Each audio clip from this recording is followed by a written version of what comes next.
Donc avec Amélie, on vient vous parler du sport diabète et mucoviscidose, qui est un vaste sujet. Alors, je vous fais un petit rappel en fait, du circuit du sucre dans l'organisme et comment il est redistribué. En fait, voilà, on ingère des aliments glucidiques qui passent par l'œsophage, ensuite dans l'estomac, qui sont assimilés par les voies digestives. Et après, donc, le sucre va passer dans le sang. Et après, le sucre va être redistribué dans les organes via l'insuline qui est représentée par les clés. Et donc, c'est l'insuline qui va permettre de faire rentrer les sucres dans les cellules pour qu'elles aient de l'énergie. Donc, il y a également une entrée du sucre dans le foie. Le foie va faire des réserves en sucre qui sera redistribué régulièrement, en particulier la nuit et quand il y a activité physique. Le sucre aussi va être délivré au niveau des muscles grâce à l'insuline, et enfin il va être stocké par la voie des lipides, sous forme de lipogénèse. Alors comment ça marche? Donc pour pouvoir fonctionner, comme vous le savez, les muscles ont besoin d'énergie, et cette énergie provient de l'utilisation du sucre, du glucose. Le muscle capte dans le sang le glucose dont il a besoin. Le glucose présent dans le sang provient de la digestion des aliments, comme je viens de vous le dire, et donc de la libération par le foie du glucose à partir de ses réserves. Et donc le muscle possède aussi des réserves de sucre sous forme de glycogène. Donc au niveau du foie, l'insuline va permettre la constitution des réserves du glucose dans le foie, et elle va limiter la libération du glucose du foie vers le sang. Et au niveau du muscle, l'insuline permet l'entrée du glucose, qui serait donc impossible sans l'insuline. Alors, normalement, qu'est-ce que le contrôle du sucre dans le sang? En fait, la glycémie à jeun varie entre 70 et 1,20 g en temps normal quand il n'y a pas de diabète. Et au moment des repas, dans les 2-3 heures qui suivent le repas, en fait, le taux de glycémie va augmenter puisqu'on ingère des aliments. Et donc, c'est l'insuline qui va réguler tout ça. Entre les repas, ou quand il y a à jeun, ou quand il y a une activité sportive, et qu'on arrive à un état d'hypoglycémie, c'est-à-dire inférieur à 0,70 g, il y a le glucagon qui va rentrer en œuvre.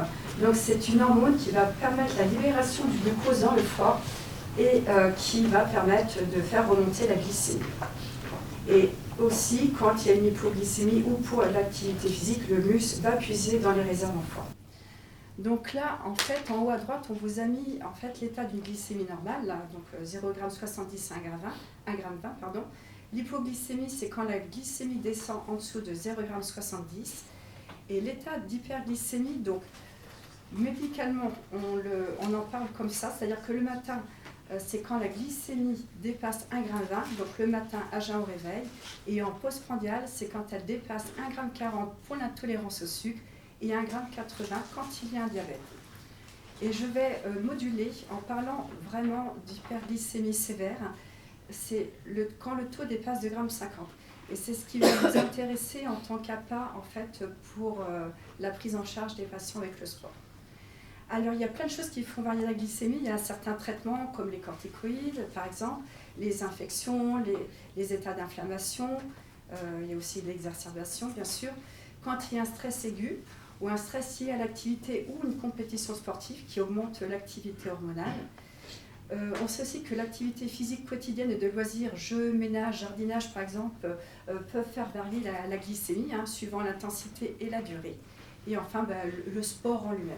Le diabète de la muco.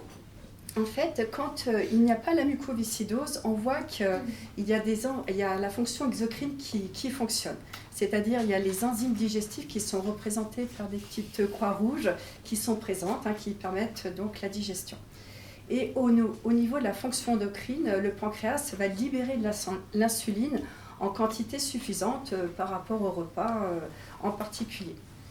Et quand il y a la mucoviscidose, qu'est-ce qui se passe? En fait, on ne voit plus les petites croix rouges, donc il n'y a plus assez d'enzymes digestives, voire pas du tout, en tout cas beaucoup moins.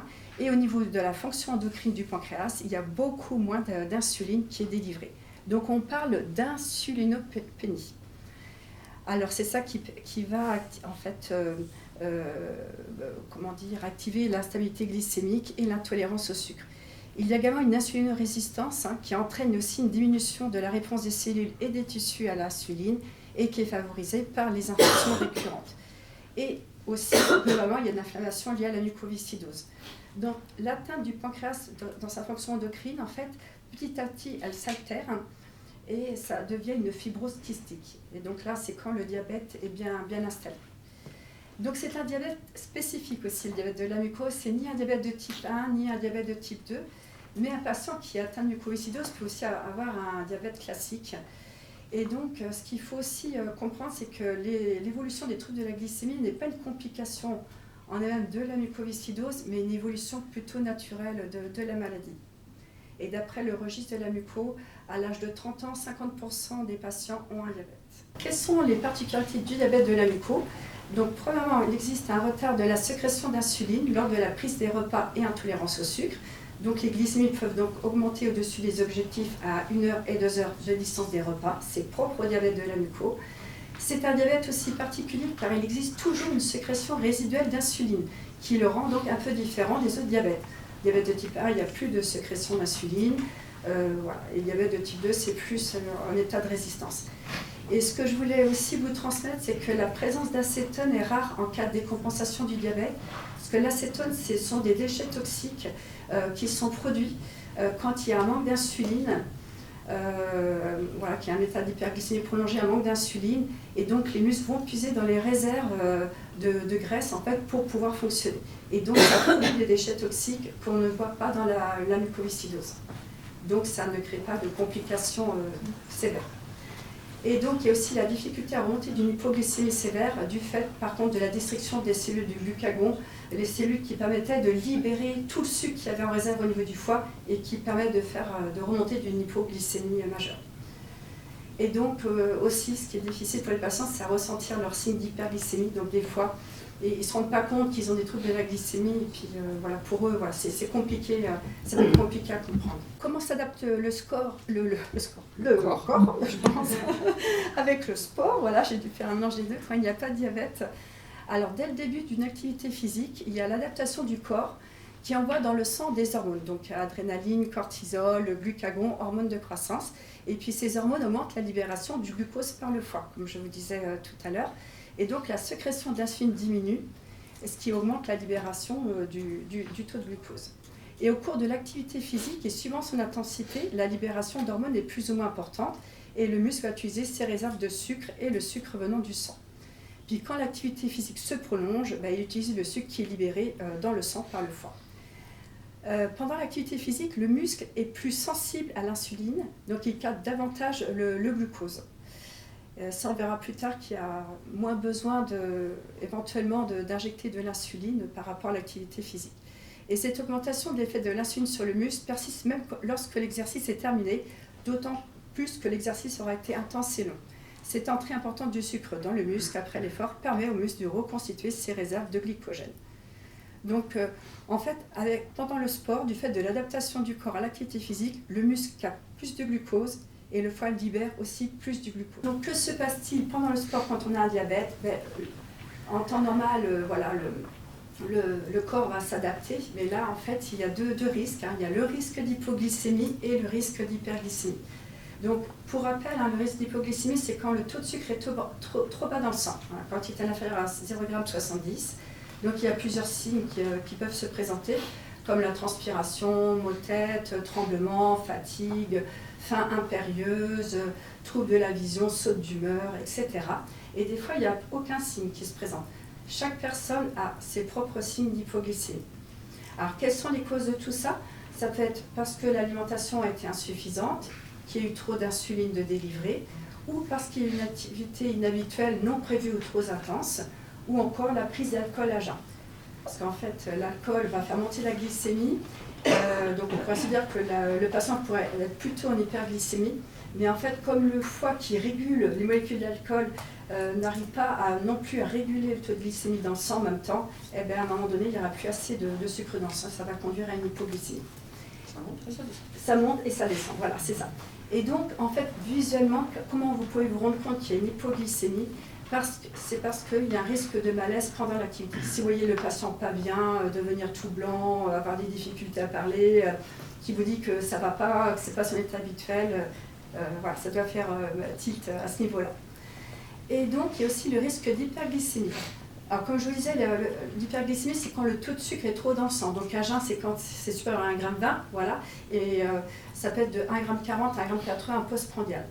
Mais en fait, on va prendre en compte plutôt les 2,50 g dans la journée. Parce qu'il peut y avoir un état d'hyperglycémie installé, mais en fait, avec l'activité physique ou le sport, eh bien, le taux de sucre va se réguler, hein, le taux de sucre va diminuer. Donc, en fait, le patient peut aller jusqu'à 2,50 g sans qu'il y ait d'inquiétude à avoir. Mais quand c'est supérieur à 2,50 g, il y aura des actions à faire qu'on verra tout à l'heure. Donc les signes d'hyper, lesquels sont-ils? Donc c'est la sensation de soif, l'envie d'uriner fréquente, les nausées, fatigue, amaigrissement. Alors là, l'amaigrissement, c'est des signes qui arrivent plutôt plus tard, hein.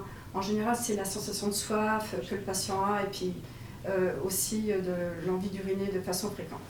L'écho, c'est quand il n'y a pas assez c'est parce qu'il n'y a pas assez d'insuline, hein, à l'inverse de l'hypo, ou des repas trop riches en glucides, un stress aigu, la prise de corticoïdes ou un syndrome infectieux comme une exacerbation bronchopulmonaire. En fait, alors, visuellement, ça ne se voit pas, l'état d'hyperglycémie, sauf à part quelques signes. Donc, il n'y a pas de risque majeur pour le patient, mais on sait que quand on est en hyperglycémie, ça peut engendrer une fatigue, ou ça peut augmenter une fatigue qui est déjà présente. Donc, c'est tenir compte de la fatigue du patient quand on fait de l'activité physique. J'aurais pas eu le même discours pour un patient qui a un diabète de type 1, parce que là, il y a le risque d'acétone qui peut venir, qui est toxique, qui n'est pas présent dans le diabète de la muco. Donc c'est juste être attentif à l'état de fatigue du patient et à ce moment-là, ne pas trop forcer sur l'activité. L'état d'hyperglycémie, en fait, il a un retentissement plutôt sur le long terme, hein, sur les risques cardiovasculaires, au niveau des lipides, sur les yeux, etc. Donc là, c'est vu en consultation. Et je préciserai juste que du coup, si le patient vous dit qu'il a un diabète, c'est important pour vous, à part, de savoir si c'est un diabète de la muco ou un diabète de type 1. Oui, parce que du coup, la prise en charge n'est pas la même. En particulier au niveau de l'acétone. En fait, alors on a pris l'image de cette balance qui est parlante.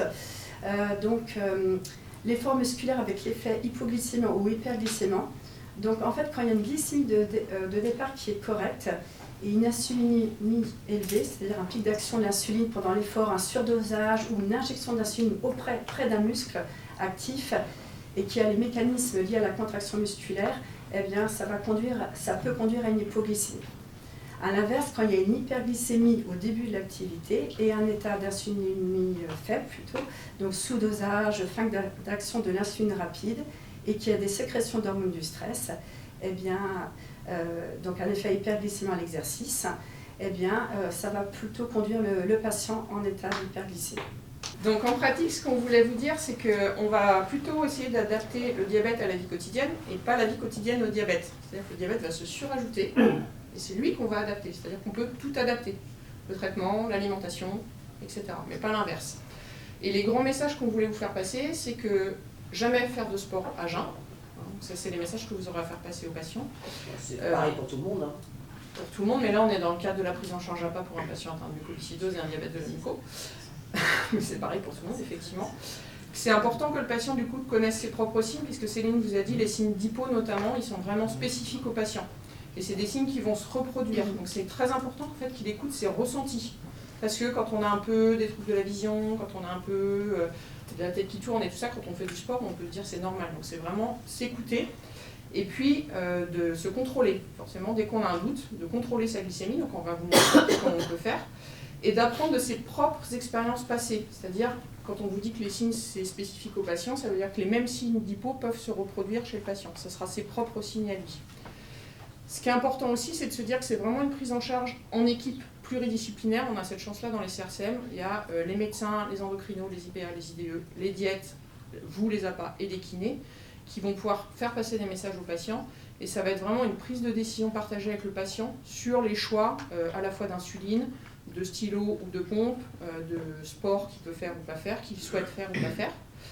Et puis, ce qu'on tenait à vous dire, c'est qu'il faut faire attention donc, pour les patients sous insuline. Donc, ce qu'on a mis là-bas, c'est qu'on peut vraiment choisir le site d'injection qui va être adapté à l'activité qu'il va faire. C'est-à-dire qu'il peut avoir l'habitude de se piquer toujours à un endroit. Et bien peut-être qu'avant le sport, ce sera important de se piquer à un autre endroit. Et notamment de ne pas injecter l'insuline dans une zone qui va participer à l'activité musculaire. Donc de ne pas faire l'insuline dans le bras quand on va aller faire un match de tennis, par exemple, ou de ne pas se piquer dans la jambe quand on part pour un footing. Hein, on peut varier les sites d'injection et c'est même plutôt recommandé. Donc je vous ai mis en bas, avec Céline, on vous a mis pourquoi, c'était important. Pour les pompes à insuline, c'est pareil. Les pompes à insuline, c'est des dispositifs que le patient a en permanence. C'est des choses qui peuvent être interrompues, notamment pour une activité de contact ou une activité nautique ou en piscine ou en mer. On peut momentanément arrêter la pompe. Donc on dit pendant 1 heure, 1 heure et demie, ça peut aller jusqu'à 2 heures. Et également, le lieu de pose de la pompe peut être choisi en fonction de l'activité pratiquée. Là, c'est pour les systèmes de pompes filières qui peuvent se désadapter pendant une activité. Il existe aussi maintenant des pompes patch que vous allez voir plus loin. On ne peut pas l'enlever pendant le temps d'activité physique, mais il y a d'autres solutions. Et puis, il y a certaines activités qui vont avoir une dépense énergétique plus importante. Donc, va falloir renforcer soit l'alimentation, soit baisser l'insuline.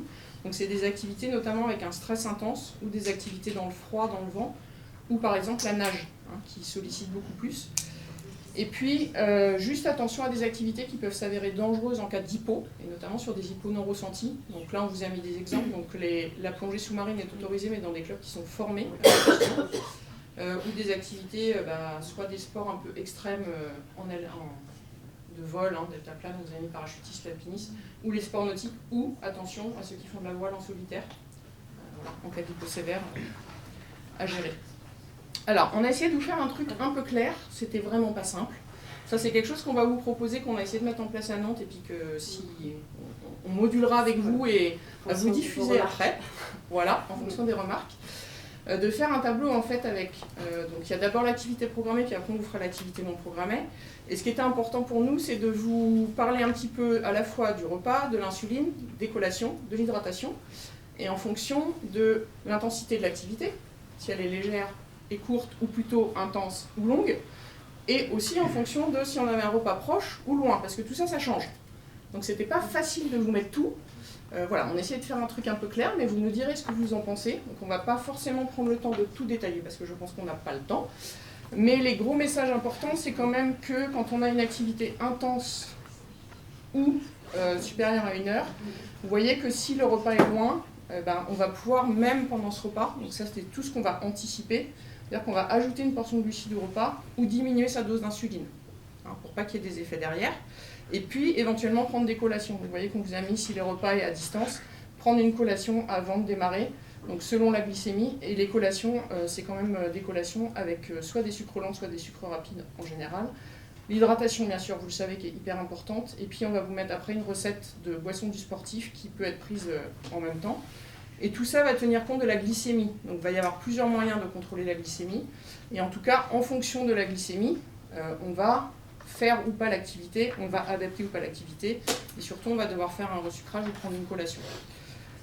Donc notamment, on vous a mis là, si quand le patient est inférieur à 0,70, donc le resucrage et attendre pour faire l'activité. Donc le resucré, attendre au moins 20-30 minutes, recontrôler. Si ça remonte, il peut faire l'activité avec une collation avant. Donc ça, c'est tous les petits messages qu'on a essayé de vous faire passer. On a travaillé avec Gaëlle par rapport à ce qu'elle nous dit au quotidien. Voilà, et c'est aussi en fonction des habitudes et des prises en charge. Donc peut-être que ça peut varier un tout petit peu selon les centres. Donc à faire valider aussi avec vos équipes et vos endocrinos. Et après, on vous a remis donc, ce que disait Céline, l'hyper sévère, donc au-dessus de 2,50 g. OK pour l'activité physique modérée et selon l'état de fatigue du patient, tenir compte de ça. Et puis, des questions. Oui. Modéré, qu'est-ce que ça veut dire? Parce que je vous pose cette question parce qu'à l'hôpital où je travaille, j'ai une interdiction totale si la patiente ou le patient a 2,5 grammes de taux de glycémie dans le sang. Je n'ai pas le droit de le faire l'activité. Alors nous, au contraire, on va recommander de faire une activité et de ne faire rien, parce que c'est ça qui va permettre de réguler, de faire rebaisser le taux de sucre. D'aller marcher, d'aller... Ouais. Alors c'est vrai que c'était 5 grammes, c'est ça que j'ai compris? 2,5. Ah oui, 2,5. En fait, c'est vrai que pour un diabète de type 1, voilà, ça pourrait être un peu dangereux, parce qu'il y a la production d'acétone, mais là, c'est pas le cas. Au contraire, s'il ne se sent pas trop fatigué, il peut justement faire un peu d'activité à 2,50 g, 3 g. Et bon, après, c'est vrai que si ça augmente au-dessus de 3 g, voilà, tu es un peu plus vigilant, mais voilà, c'est plutôt en fonction de l'état de fatigue du patient, du ressenti. Et puis voilà, après c'est essayer de ne pas faire des activités trop intenses, voilà, pour ne pas abîmer les muscles, mais voilà. Il faut faire un peu d'activité.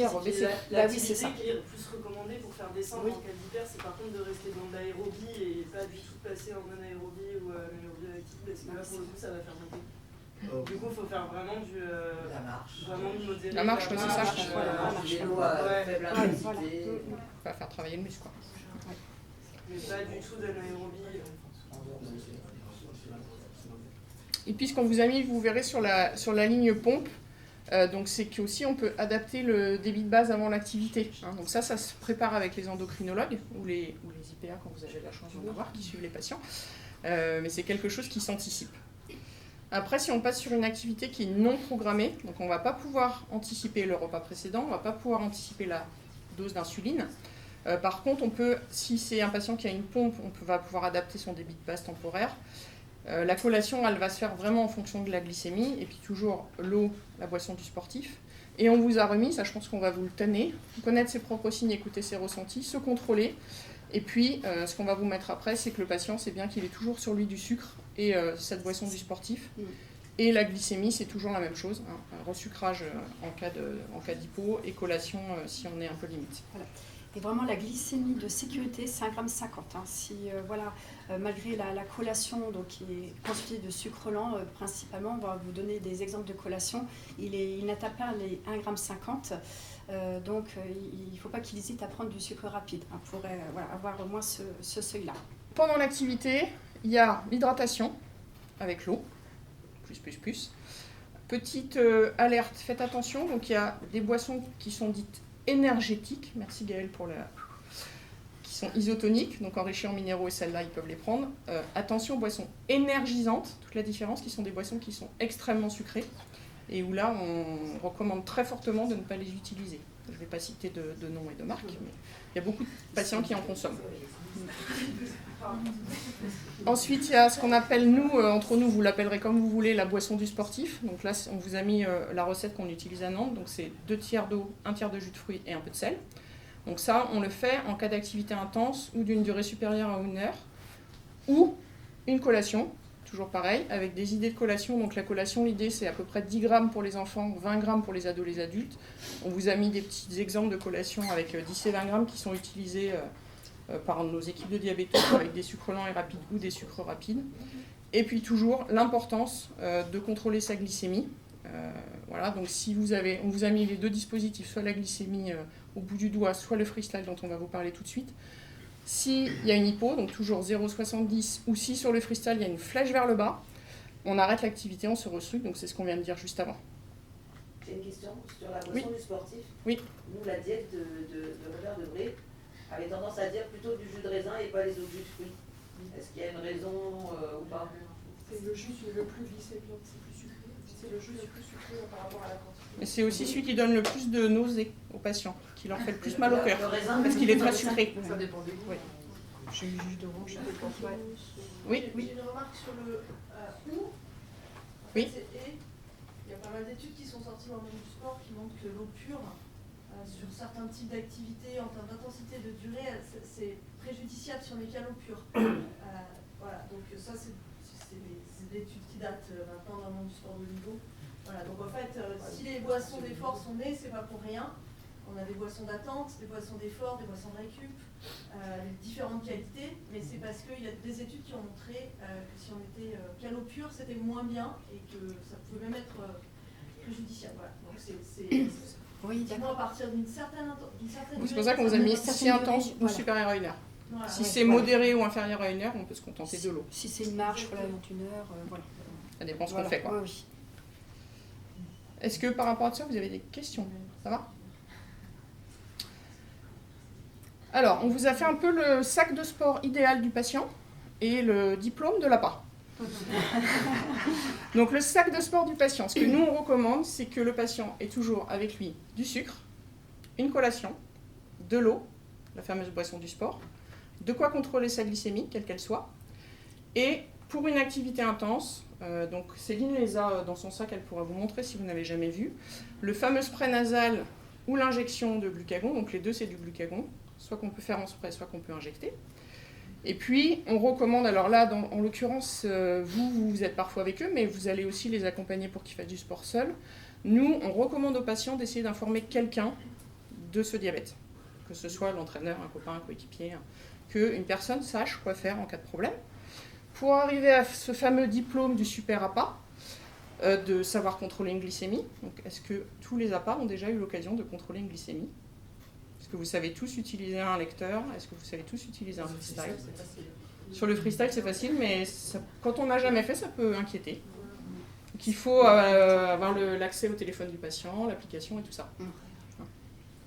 Sinon, on a tout ce qu'il faut pour vous montrer aussi. Voilà, j'ai amené tous les modèles, si vous voulez voir. Il faut savoir gérer le resucrage en cas d'hypo. Et la recommandation, c'est que tant qu'on peut, on fait un resucrage par voie orale. C'est-à-dire que le spray et l'injection, on les utilise quand il y a impossibilité de resucrer par voie orale. Donc on va utiliser ça, soit, voilà, comme je vous disais, on ne peut pas par voie orale, ou il y a des signes neurograves. Et là, on prévient le 15. On resucre et on prévient le 15. Parce que le spray nasal Baqsimi ou l'injection de glucagon, ça libère les réserves en sucre du foie. Et donc, tant que c'est possible, il vaut mieux que le patient se resucre par voie orale. Mais après, si jamais, par exemple, il ne peut pas se resucrer par voie orale, qu'on libère toutes les réserves en sucre du foie, il faut qu'après, le patient se réalimente bien, prenne des sucres lents pour bien refaire les réserves en sucre. Donc, voilà. Après, c'est en cas d'urgence. Et pour vous, c'est de savoir si le patient a bien son spray nasal Baqsimi ou l'injection de glucagon à la maison. C'est de s'informer de ça. Et juste pour en pratico-pratique, ce qui est le plus efficace pour le resucrage, ça doit être rapide. Les sirops, c'est recherche efficace. Ça va remonter très vite. Ça va être juste après. Voilà, c'est ça. Oui, on va voir les... Ouais. Dans les tâches, l'APA n'est pas censé lire une glycémie. Alors l'APA est censé, comme tous les gens qui sont dans l'entourage d'un patient diabétique, pour lire une glycémie. Oui, mais l'aider à contrôler. Oui, s'il en a capacité. Il est censé demander au patient de le faire devant lui. S'il peut le faire. Oui, s'il peut le faire. Oui, non, mais bien sûr que s'il le... Mais ça peut être de l'aider, tu vois, s'il est en incapacité de le faire, ou trop faible, ou trop... Voilà, l'accompagner, l'aider, effectivement. Oui. Ou lui suggérer fortement de le faire. Après l'activité, là on est parti plutôt de la glycémie. Donc après une activité, si le patient est en hypo, il va falloir qu'il fasse un resucrage et une collation.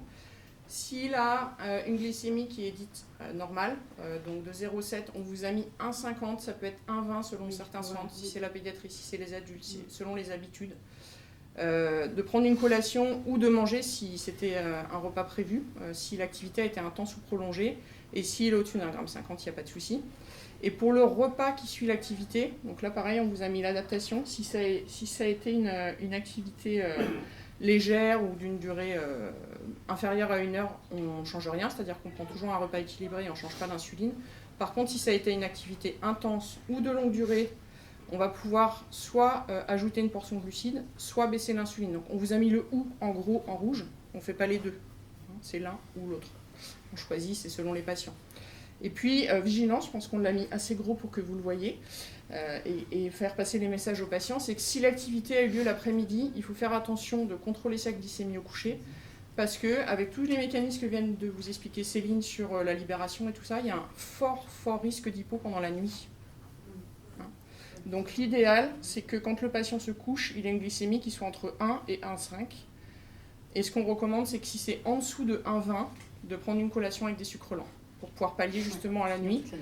Ça peut avoir une incidence sur la glycémie jusqu'à 8 heures après l'activité. Voilà, Pierre, tout ce qu'on vient de dire, après, il y a l'expérience du patient qui compte. Si le patient, en cas d'activité légère ou inférieure à 1 heure, nous dit que voilà, il a besoin de manger plus ou de faire moins d'insuline, on prend en compte en priorité son expérience, si ça lui convient, son ressenti. Petite question, est-ce qu'il y a des spécificités à l'enfance ou au diabète débutant dans la muco? Comme ça, je dirais non. Non, pas c'est le diabète, voilà. Non, quand il est là, il n'y a pas d'instabilité, il y a plus au début dans l'enfance. Je sais pas, Oui, voilà, oui, c'est je pose une question. ouais. Alors, c'est vrai que le diabète peut être plus ou moins instable. Maintenant, on va parler un petit peu du CAF Trio, qui est des dernières études. Et en fait, le diabète est un peu plus stable maintenant. Donc, en tout cas, pour les diabètes récents ou intolérance au sucre, hein, c'est plus stable. Mais il y a des patients qui ont un diabète qui dit instable, Oui, qu'ils soient enfants ou adultes, ou ça À dépend tous des les personnes. niveaux, voilà. Non, mais il n'y a pas de spécificité à l'apparition ou à l'enfance. Non, il n'y a pas de spécificité. Non. Au niveau alimentation, je vais passer très très vite parce que c'est des choses que vous connaissez, mais on vous a remis quand même les deux types de glucides, donc sucre rapide, sucre lent. Les recommandations pour les repas, c'est de faire des repas complets et équilibrés, donc avec par rapport à tout ce qui était dit avant, hein, de hypercalorique, tout ça, c'est terminé. Donc repas complet, équilibré, qu'on soit diabétique ou pas, encore plus quand on est diabétique. Et puis il y a quand même un fort intérêt de manger des fibres pendant le repas, pour justement contrôler cette glycémie, puisque en fait les fibres elles vont permettre de ralentir la vidange gastrique et de permettre de retarder l'absorption du glucose. Donc ça va faciliter justement les pics glycémiques après les repas et ce diabète qu'on dit instable. Voilà, ça va aider. Et par contre, ce qui est important de faire passer comme message, c'est d'adapter la dose de pain à la portion de féculents, c'est-à-dire de ne pas prendre double portion de féculents plus double portion de pain, hein, c'est l'un ou l'autre. Et ce qu'on recommande, donc on ne demande pas aux patients diabétiques d'arrêter la prise de sucre rapide, les bonbons, les boissons sucrées, tout ça, même si plus on les limite, mieux c'est. Par contre, s'ils sont consommés, l'idéal c'est de les associer à un repas. Jamais tout seul en fait. Que ce soit le goûter ou le déjeuner ou le dîner, mais associer à un repas.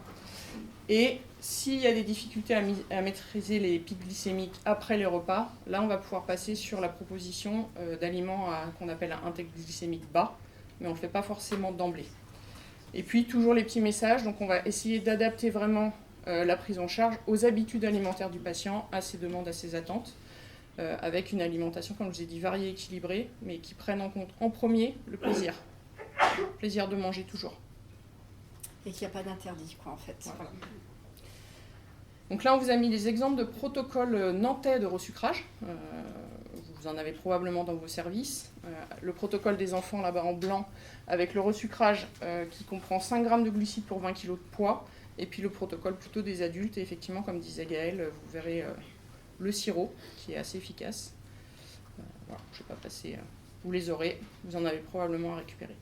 Et là, je vais faire très très vite avant que Céline fasse les focus sur les autres choses. Donc, dans les dispositifs de mesure continue du glucose, donc il y a les fameux dispositifs Freestyle, il en existe plein. On peut contrôler soit avec un petit boîtier spécifique au dispositif, soit avec un téléphone. Voilà, ça se fait juste avec un Bluetooth qui est allumé pour permettre la captation. Il n'y a pas besoin de contrôler hyper souvent, on peut voir après des courbes. Il y a, et ça c'est un peu une nouveauté, des stylos à insuline qui sont connectés. C'est-à-dire qu'avec une application, on peut voir les doses qui ont été faites. Donc ça permet aussi un suivi. Il en existe dans plusieurs marques. Et du coup, la dose d'insuline est directement rentrée avec les courbes et ça permet vraiment à l'endocrino ou à l'IPA d'avoir un suivi qui est assez intéressant. On utilise la même application que pour capter le freestyle. En fait, on utilise l'application Freestyle LibreLink sur le téléphone. Pareil pour les stylos connectés. Ça évite aux patients de noter à chaque fois ces doses d'insuline. C'est ça. On doit scanner également une fois par jour ou même comme il le souhaite. En fait, suivant ses besoins, il scanne au niveau de son téléphone portable. Juste un petit mot sur les pompes à insuline. Donc, on vous a mis un exemple, ça c'est une pompe filaire. Donc, c'est des pompes qui contiennent de l'insuline rapide avec une dose qu'on appelle le basal qui va être diffusée en continu, donc qui va remplacer l'injection d'insuline lente qui peut être faite. Et puis une injection de bolus au moment du repas, donc qui va correspondre à ce que le patient pouvait faire en injection rapide juste avant son repas. Et cette pompe, elle est reliée en fait à un cathéter avec une tubulure, et cette tubulure, il la change tous les 3 à 7 jours selon les dispositifs. Et puis avant la boucle fermée, donc c'est la diapo juste après, certains dispositifs étaient déjà couplés à la pompe, et c'était des dispositifs qui permettaient de s'arrêter tout seul en cas d'hypo. En fait, des dispositifs intelligents qui captaient l'hypo et qui arrêtaient. Donc c'est important de proposer cette pompe à insuline aux patients qui peuvent l'avoir, donc sous condition. Et vraiment, il y a plein de modèles, donc moi je ne les connais pas tous. Il y a plein de modèles de pompes différents et qui vont s'adapter vraiment en fonction des besoins, des particularités des patients et tout ça. C'est une discussion à avoir avec le patient. Et la boucle fermée, donc ça c'est assez récent. Pour l'instant, il y a toujours un critère d'obtention, c'est que l'hémoglobine glyquée soit supérieure à 8%. Donc l'hémoglobine glyquée, pour ceux qui ne savent pas, c'est le reflet de la glycémie sur les 3 derniers mois. Donc il se fait avec un contrôle au bout du doigt. Et l'avantage de cette boucle fermée, c'est qu'elle va vraiment communiquer toute seule avec le capteur. Donc c'est de l'intelligence artificielle, hein. C'est vraiment un dispositif. Ouais. Donc ça va vraiment alléger la charge mentale du patient, puisqu'en fait elle va s'adapter toute seule à la vie, au sport, tout ça. La seule chose, c'est qu'il faut réussir à faire confiance au dispositif, parce qu'il va gérer tout seul. Il va gérer les hypos, donc il va arrêter l'insuline avant hypo, il va créer une alarme et il va faire un bolus en cas d'hyper. C'est quand même assez magique et révolutionnaire. C'est vrai qu'il y a encore des critères d'obtention, mais voilà, il y a une discussion là au niveau national qui est faite pour qu'on puisse le proposer à tous les patients qui le désirent. Et puis donc dans cette pompe à boucle fermée, il existe une fonction sport, il y a un débit de base un peu moins important qui peut être programmé. Voilà, et puis qui se met en route tout seul. Et puis aussi une fonction sommeil où le débit de base est aussi moins important, et donc ce qui évite aussi d'éventuels hypos la nuit avec une activité physique pratiquée avant. Focus sur le diabète et le CAF Trio. Donc comme vous le savez, le CAF Trio a permis pour la plupart des patients une amélioration de leur état respiratoire, état digestif, état nutritionnel. Il y a moins de dénutrition, par contre plus de surpoids et éventuellement évolution vers un état d'obésité qui favorise l'insulinorésistance. Et puis il y a une modification de leur quotidien, de leur vie sociale, voilà, au niveau du sport et des sorties. Il y a des changements multiples, y compris la nécessité de changer leurs habitudes de vie, prises depuis l'enfance. Donc il y a une évolution des discours alimentaires qui est très importante pour eux. Des fois ils se sentent perdus d'ailleurs par rapport à ça. Et vraiment le message qu'on leur fait passer maintenant, c'est de partir sur une alimentation équilibrée, comme pour la population générale. Donc il y a déjà plusieurs études qui ont été faites sur diabète et CAF Trio. Donc elles ont relaté qu'il y a une amélioration des troubles de la glycémie au stade précoce des anomalies de la tolérance au sucre, donc au niveau de l'intolérance au sucre et diabète nouvellement diagnostiqué. Il y a une amélioration de l'hémoglobine glyquée au stade du diabète récent. Il peut y avoir une diminution, voire un arrêt des doses d'insuline quand il y a des petites doses qui étaient déjà mises en place. Par exemple, à Nantes, 5 patients ont pu arrêter leur traitement par insuline. Au stade du diabète avancé, par contre, on a remarqué qu'il n'y avait pas d'arrêt de l'insuline vraiment possible. La fibrose est déjà constituée, donc voilà, c'est compliqué d'arrêter l'insuline. Donc ce qu'on peut dire en termes de message, c'est que le CAF Trio n'enlève pas le diabète et n'empêche pas de devenir diabétique, mais que quand même, il y a des perspectives, parce que le CAF Trio qui est donné maintenant chez les plus jeunes pourra rendre l'évolution moins rapide vers un diabète, l'évolution des troubles de la glycémie moins rapide vers un diabète. Il y a une étude en cours qui s'appelle l'étude Diatrime, donc faite par le docteur Kessler de Strasbourg. C'est une étude observationnelle, descriptive, complémentaire à une étude pédiatrique et qui a débuté en avril 2024. L'objectif, c'était de regarder les effets du CAF Trio sur les anomalies d'intolérance au sucre en utilisant la mesure en continu du glucose. Et donc, les premiers résultats correspondent à ceux des autres études. Il y a une augmentation du poids significative, mais il n'y a pas de données d'impédance métrique, donc on ne sait pas si c'est la prise de muscle qui fait ça ou plus de gras. Une diminution significative de l'hémoglobine glyquée et des doses d'insuline, une diminution du temps passé en hypo et une diminution de la variabilité de la glycémie. Voilà, c'est ce que je disais tout à l'heure par rapport à la question. Et donc, au niveau de la conclusion préliminaire, c'est qu'on ne peut pas arrêter pareil l'insuline si le diabète est ancien. Par contre, ça améliore la qualité du contrôle de la glycémie. Ça va peut-être répondre à ta question. Voilà. Ensuite, un petit focus sur le diabète post-transplantation. Donc, c'est après la greffe, on appelle ça le diabète cortico-induit et secondaire aux immunosuppresseurs qui conduisent à une résistance de l'insuline. Donc, il faut savoir que 50% des patients transplantés sont diabétiques. Et il y a 25% qui vont révéler leur diabète en post-greffe. Les doses d'insuline peuvent diminuer, voire être arrêtées au cours du temps avec la décroissance des corticoïdes, mais il faut savoir que le patient garde toujours un terrain diabétique. Et que des fois, leurs doses d'insuline peuvent être amenées à être remontées parce que c'est lié à l'évolution naturelle du diabète, de la mucoviscidose. Donc, le message à faire passer, c'est qu'il faut toujours rester vigilant et maintenir la surveillance et continuer le suivi pour les glycémies. Donc, et puis, le diabète peut être déséquilibré par le rejet aigu, Donc il y a une prise en charge en général qui se fait en hospitalisation sur quelques jours. On augmente les doses d'insuline de façon significative. On discute aussi du type d'insuline conseillé. Et puis aussi l'alimentation entérale en continu que le patient a souvent la nuit. Donc on propose un type d'insuline adapté à ça. Diabète et grossesse. Alors en fait, ce qui est important au niveau du diabète, c'est de préparer le terrain avant le début de la grossesse, mais le préparer le plus possible en amont. C'est d'équilibrer le diabète le plus possible pour qu'il y ait une hémoglobine glyquée qui soit inférieure à déjà 6,5%, pour que le diabète soit très très équilibré. Donc ça, c'est pour éviter en fait déjà des complications au début de la grossesse. Et puis pendant la grossesse, on va parler, donc pour une intolérance au sucre et un diabète, on va parler de diabète gestationnel. Donc on sait qu'au premier trimestre, il y a une augmentation du risque d'hypoglycémie, donc il faut être un peu plus vigilant. Et puis au cours du deuxième et troisième trimestre, il y a une augmentation des besoins d'insuline, donc souvent les patientes sont amenées à augmenter leur dose d'insuline. Et la surveillance, en tout cas Nantes, se fait par le freestyling. Et puis la vigilance en post-accouchement, c'est le fait pour la jeune maman de prendre le temps de manger et de bien manger, de bien se nourrir, de manger de façon équilibrée. Et voilà, Amélie, le mot de la fin. Le mot de la fin qu'on voulait vous faire passer, c'est qu'on vous a dit on adapte aussi le diabète au sport et pas le sport au diabète, c'est-à-dire que tout est autorisé. Et après, c'est une discussion avec le patient et avec son équipe pour pouvoir faire des choses. Et on vous a mis des photos de merveilleux moments, notamment des Jeux nationaux, des transplantés, des Jeux mondiaux, de stages surf, de sessions collectives avec des patients muco et diabétiques et qui ont pu faire des choses extraordinaires. Et j'ai vraiment du mal à les suivre, malgré tout ça. Voilà, et merci Étoile des Neiges de nous permettre de vivre ces moments.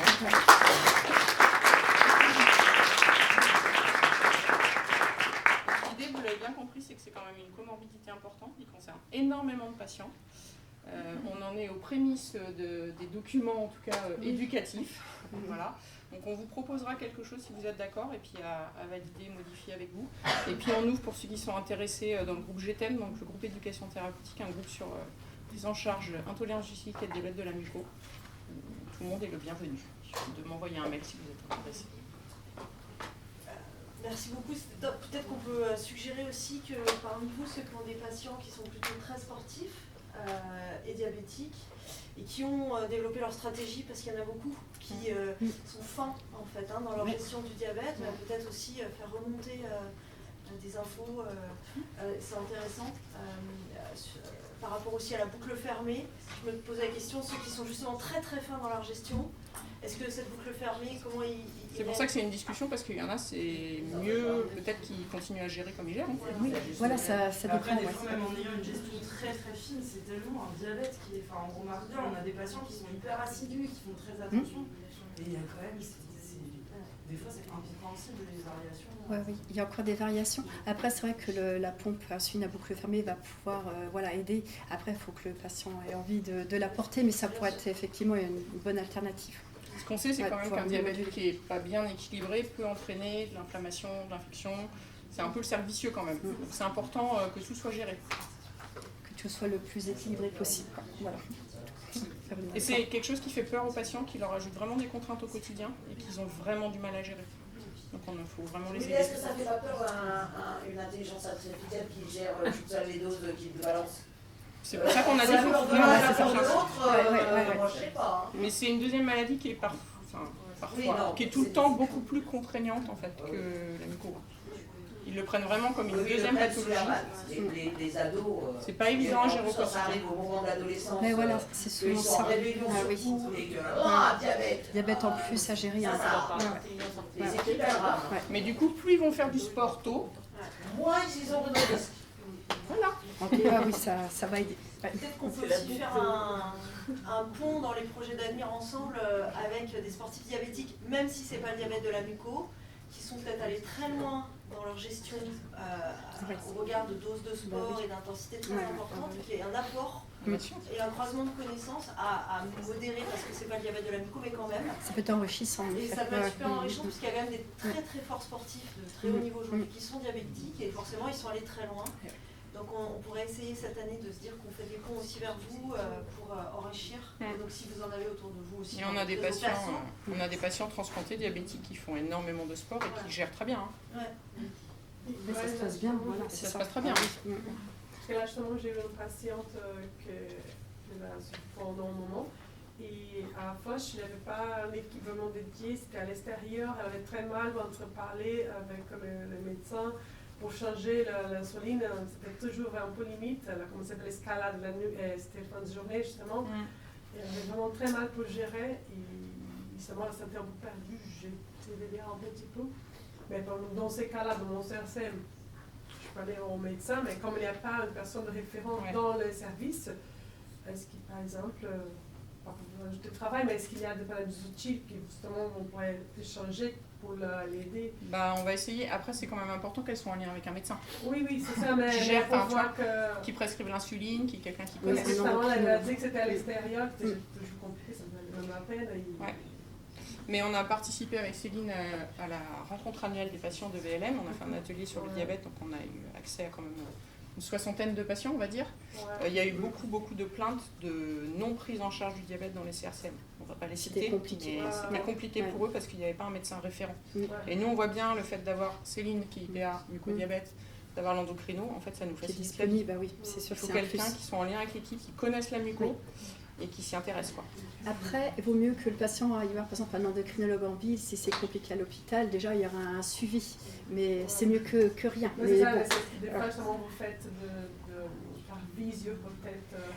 On ne peut pas prendre en charge les patients. Non, pas prendre en charge, mais j'ai dit par exemple une séance pour donner quelques indications et qu'après justement il y a toujours les suivis en ville. Mais... Oui, c'est ça. Après on peut aussi communiquer, faire la liaison ville-hôpital. Par exemple moi je fais le compte rendu, donc je stipule tout et donc ça je peux le transmettre par exemple à l'endocrinologue de ville.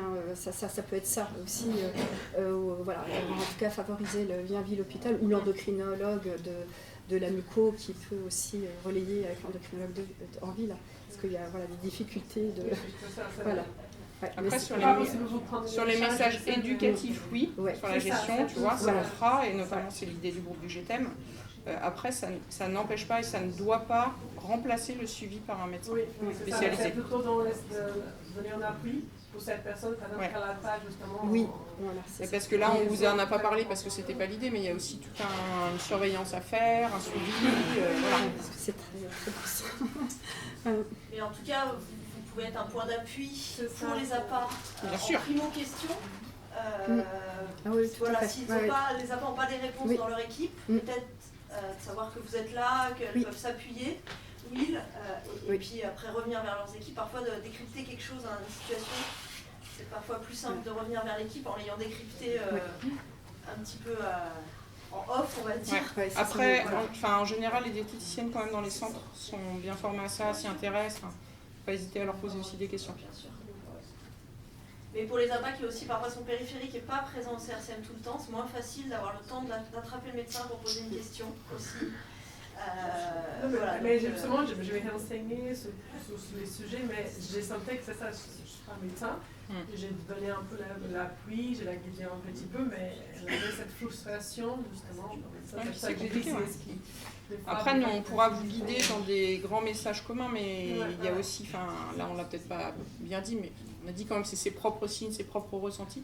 C'est aussi très lié au dossier du patient, et du coup on ne pourra pas vous donner des choses fines de suivi. Non.